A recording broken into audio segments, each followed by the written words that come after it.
Hello everybody and welcome back to another local history video. And thank you to everybody who's been in touch so far to tell us that they're enjoying the videos. We're always really happy to hear from people, so please feel free to get in touch at the comments here, or we're on Twitter at DundeeLH, and let us know if you have any questions or suggestions for future topics that you'd like to hear about. And this week, because it feels like the year is getting a wee bit more summery and there's a bit more light and sunshine around, I've been thinking about one of the things that would have marked out the year for people in Dundee in years gone past. And this was the fair days that took place around the year.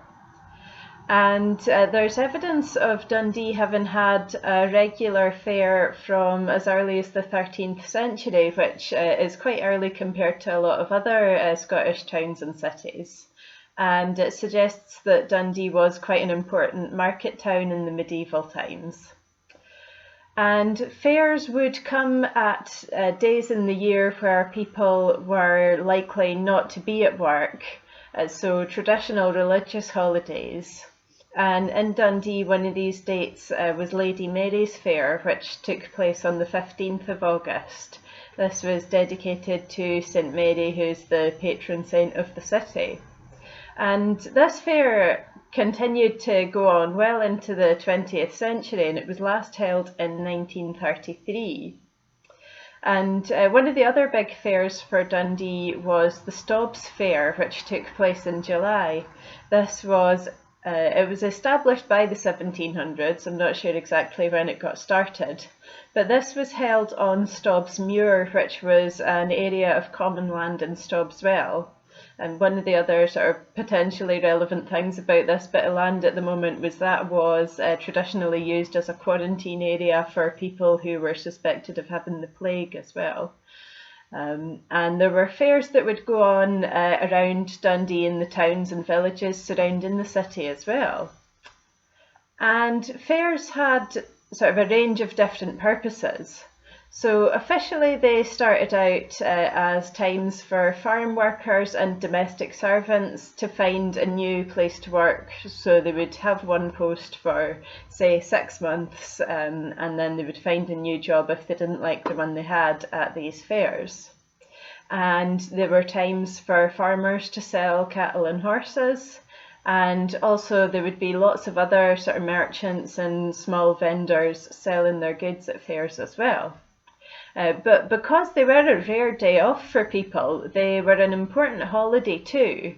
And they also attracted loads of entertainments like singers, performances, and food and drink stalls, which is closer to the idea of a fair that we have today.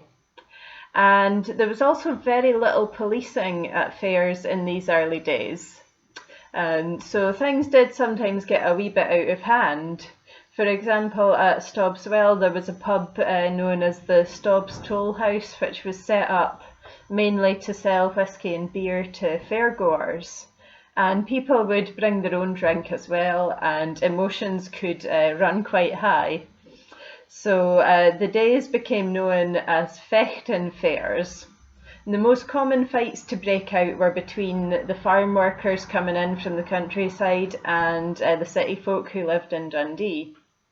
In 1813, there was a petition sent by farm workers to Dundee's magistrates complaining that whenever they went to the fairs, townsfolk would knock their hats off and kick them and call them country jocks. But things actually got worse than that as well.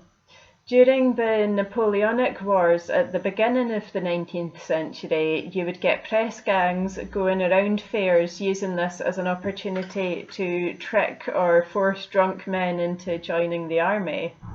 And in 1809, the Dundee papers reported a battle which had broken out between the locals and the press gangs. And this left 2 people dead and several more people quite badly injured. But as the 19th century went on, the finding work and selling cattle and things part of fairs was still very important. But they did become a bit less known for these dramatic fights and a wee bit more of a time for celebration and for people to come together and enjoy themselves. But this didn't stop all of the bad behaviour, or indeed stop people having a dram or two, as this wee legend of a young lad named Jamie Moore kind of hints at. And there's a story that a young lad, his name was Jamie Moore, and he lived in the hill town and was a weaver. But he always enjoyed an opportunity for a party, and he would usually be found in the middle of the crowd at a fair, trying to persuade everybody to just have one more drink before they went home. And this was no different one summer when Jamie and his friends made the journey out to Longforgan to go to the fair there. And Jamie's friends sort of thinking they've got work in the morning, they're not wanting to be out till all hours, so they left a bit early. But Jamie, he carried on drinking and cheering on the musicians, and he was left quite disappointed in the early hours of the morning when everyone else was closing up and wandering home. But he set off on the long walk back to Dundee with a wee half bottle of whisky to keep him company. And as he got halfway along the road, he spotted that there was a group of people off in the distance, and they were laughing and singing as well. And he spotted the chance to keep the party going a bit longer, so he wandered over to them. Now, as Jamie got closer to this group of people, he noticed that they had quite an unusual dress, and he got a bit of a strange vibe about them. But nevertheless, he went up and he spoke to them, and they were friendly, especially when he offered them a dram. So they were glad to accept it, and before he knew it, they'd taken his arm and were whisking him off away towards the Sidlaw Hills. Now, when they arrived in the hills, Jamie was amazed to see the leader of the group walk up to a hillside, and a door appeared in front of his eyes. And they opened the door and took him down into the hill, and inside the hill was this huge hall, and there was flaming beacons along the walls of it, and there was a long table laden with every kind of food and drink you could think of. And there were musicians, and they had fiddles and pipes and flutes, and they were playing wonderful tunes that Jamie had never heard before in his life.